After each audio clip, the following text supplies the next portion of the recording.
Latin Bangla super cup Brazil Argentina ক্লাবের সাথে বাংলাদেশের অনূর্ধ্ব-20 রাইজিং স্টার একটা দল, যেই দলে বিতোষক চাকমা, ঈশান, ক্যাসপার হক সহ একাধিক প্রবাসী ফুটবলার রয়েছে। সেই সঙ্গে বাহুফের ফুটবল একাডেমির এবং অন্যান্য ফুটবলারদেরকে নিয়ে যেই দলটা তৈরি করা হয়েছে, নিজেদের হোম গ্রাউন্ডে এই টুর্নামেন্ট, কিন্তু ম্যাচের ডে -2তে প্রথমবারের মতো অনুশীলন করছে বাংলাদেশ দল।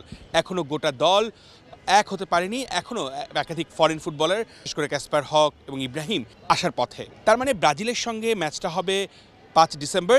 ম্যাচের আগের দিনই শুধুমাত্র বাংলাদেশ একসঙ্গে অনুশীলন করতে পারবে। বিএফএফ থেকে অ্যাকচুয়ালি আমাকে খুব ভেরি শর্ট টাইমের ভিতরে জানানো হয়েছে যে এই টিমের সঙ্গে জয়েন করার জন্য। সো আমি অ্যাকচুয়ালি কিছু প্লেয়ারকে চিনি আগে থেকেই, আন্ডার-17 আমি কাজ করেছি ওদের সঙ্গে। বংশোদ্ভূত প্লেয়ার মাত্র 2 জন আসছে এবং আজকে মনে হয় বাকি আরও 2 জন আসবে। সো পুরো টিম এখন আমি হাতে পাই নাই। টুর্নামেন্টটা কতটা কঠিন হবে বাংলাদেশের জন্য?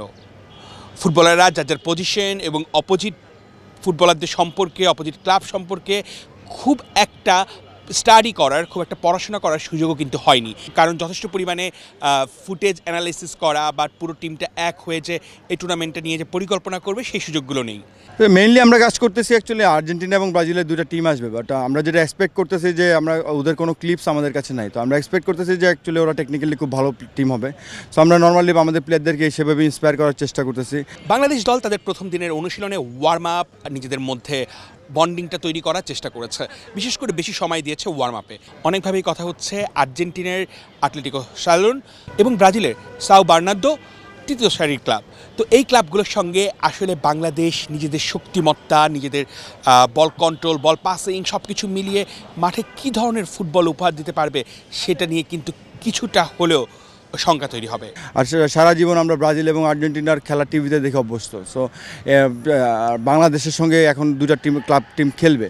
সো সেদিক থেকে চিন্তা করলে আমি বলবো যে ছেলেদেরকে এটা খুব ইন্সপায়ার করতেছে। মাঠে দর্শক থাকবে এবং এই ছেলেগুলো আন্ডার-17 এবং আন্ডার-19 খুব ভালো খেলে আসছে। সো অবশ্যই এটা দেশের মাটিতেও তাদের প্রমাণ করার সুযোগ থাকবে। শঙ্কা আছে, কিছুটা উদ্বেগও আছে যে ঘরের মাটিতে যখন এত বড় একটা টুর্নামেন্ট, কেন অনেক আগে থেকে প্রস্তুতির সময় পেল না বাংলাদেশ? ফলাফল, রেজাল্ট যেটাই হোক, ব্রাজিল আর্জেন্টিনার 2টা ক্লাবের সঙ্গে খেলতে পারা এটা কিন্তু এই ফুটবলারদের জন্য অনেক বড় অভিজ্ঞতার বিষয়। বাফুফের আর্টিফিশিয়াল টার্ফ থেকে অর্ণব বাপি, ল্যাটিন বাংলা।